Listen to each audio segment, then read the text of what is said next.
एक बार भगवान श्री कृष्ण पांडवों के बीच बातों ही बातों में कर्ण की दान वीरता और उदारता की बड़ी प्रशंसा कर रहे थे। कर्ण की प्रशंसा बार बार सुन अर्जुन ईर्ष्या से जलने लगा।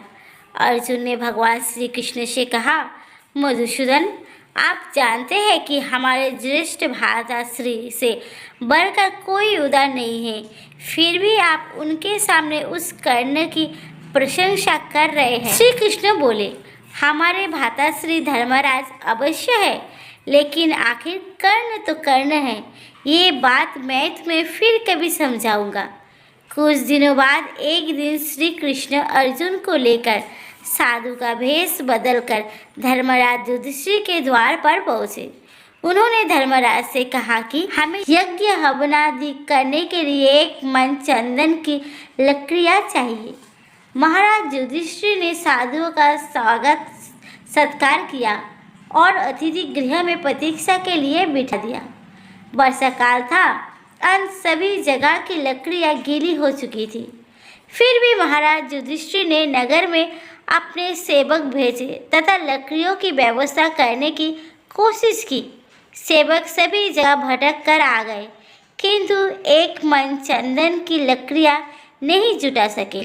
और मिल भी कैसे सकती थी। जितनी थोड़ी लकड़ियाँ वो जुटा सके थे, उन्हें लेकर महाराज युधिष्ठिर साधुओं के वेश में आए। भगवान श्री कृष्ण और अर्जुन के पास पहुँचे। धर्मराज बोले, महात्माओं, आपके एक मन चंदन की लकड़ियों की व्यवस्था करने में मैं असमर्थ हूँ। आप चाहे तो कुछ और मांग सकते हैं। इस पर साधु के भेष में खड़े श्री कृष्ण बोले, चंदन नहीं मिल सकता तो कोई बात नहीं, हम कहीं और से व्यवस्था कर लेंगे। प्रणाम। यह कहकर वो दोनों चल दिए। यहाँ से सीधा वो दोनों कर्ण के द्वार पर पहुँचे। वहाँ भी उन्होंने एक मन चंदन की लकड़ियाँ की मांग की। कर्ण ने दोनों साधुओं का स्वागत सत्कार किया और बोले, आज तो चंदन की लकड़ियाँ मिलना असंभव है। संभव नहीं है। अगर आप एक दो दिन ठहरे तो व्यवस्था हो सके। इस पर साधु के भेष में श्री कृष्ण बोले, नहीं, हमें वर्षा काल में ही यज्ञ करना है, आज ही चाहिए। दे सको तो ठीक, अन्यथा हम कहीं और से व्यवस्था कर लेंगे। कर्ण बोला, अगर ऐसी बात है तो ठीक है, आपको लकड़ियाँ की व्यवस्था अभी किए देता हूँ। इतना कहकर कर्ण ने अपना धनुष और बाण उठाया और अपने महल के किवाड़, पलंग और जो भी चंदन था सब तोड़ डाला और बोला, ये लीजिए, आपकी व्यवस्था हो गई। श्री कृष्ण बोले, लेकिन तुमने हमारे यज्ञ के लिए इतनी कीमती चीज़ें क्यों तोड़ दिया? कर्ण बोला, ये चीज़ें तो फिर बनाई जा सकती है, लेकिन आप मेरे द्वार पर फिर कभी नहीं आएंगे।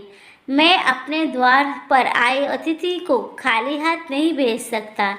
ये सुनकर भगवान श्री कृष्ण ने कर्ण को आशीर्वाद दिया और वहाँ से चल दिए।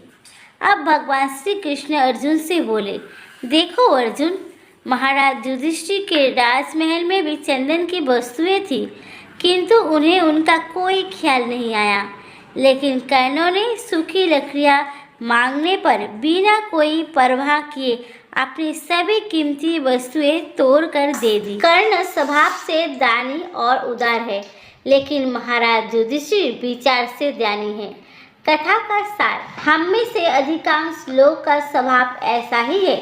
लोग धर्म कर्म की बड़ी बड़ी बातें तो करते हैं, लेकिन जब धर्म व्यवहार की बात आती है तो अधिकांश लोग पीछे हट जाते हैं। आजकल के बड़े बड़े ज्ञानी दान में भी अपना स्वार्थ देखते हैं। प्रयास कीजिए कि धर्म हमारा स्वभाव बने, केवल विचार नहीं।